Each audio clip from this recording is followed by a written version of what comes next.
देखो गाइस पुई शाक करছি पुई শাকের মধ্যে একটা কাঁচা লঙ্কা এই শুকনো লঙ্কা আর কালো জিরে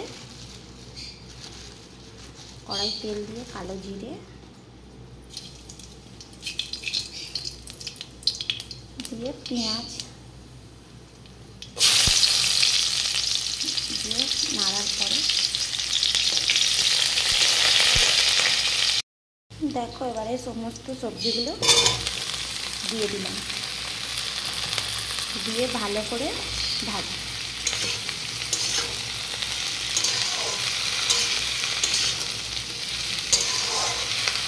সব ভালো করে ভাজো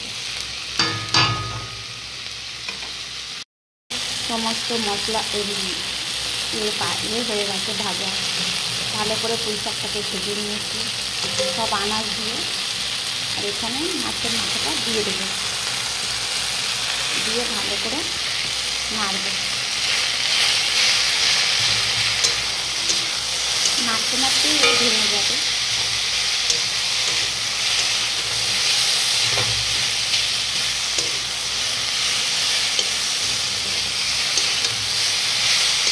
আর এর মধ্যে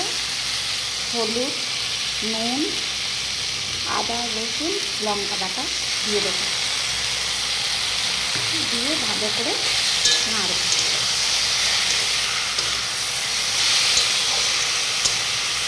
যা মশলা ভেজেছি সবজিটাকে যা ভাজা আমি ভেজেছি হাত সেদ্ধই হয়ে গেছে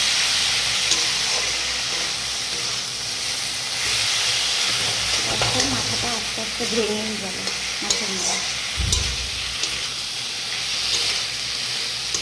সমস্ত মশলা ভালো করে মিশিয়ে দেখো মশলা কষা হয়ে গেছে এবার একটু জল ঢেলে দেবো অল্প করেই জল দেবো কেন সমস্ত জিনিস সেদ্ধ হয়ে গেছে দিয়ে এবার ঢাকা দিয়ে দেবো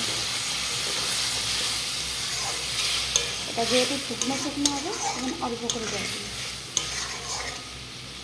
দিয়ে এবার এটাকে ঢাকা দিয়ে রেখে দেবো নাবানোর আগে একটু সর্ষে দিয়ে দেবো লাস্টে সর্ষে বাটা দিয়ে নাবিয়ে নেব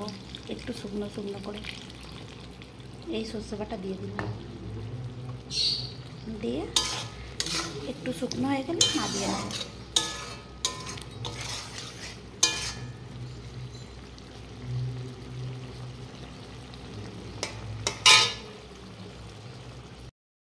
পুঁই শাকের ঘন্টটা এরকমই হলো একদম শুকনো শুকনো করে নামালাম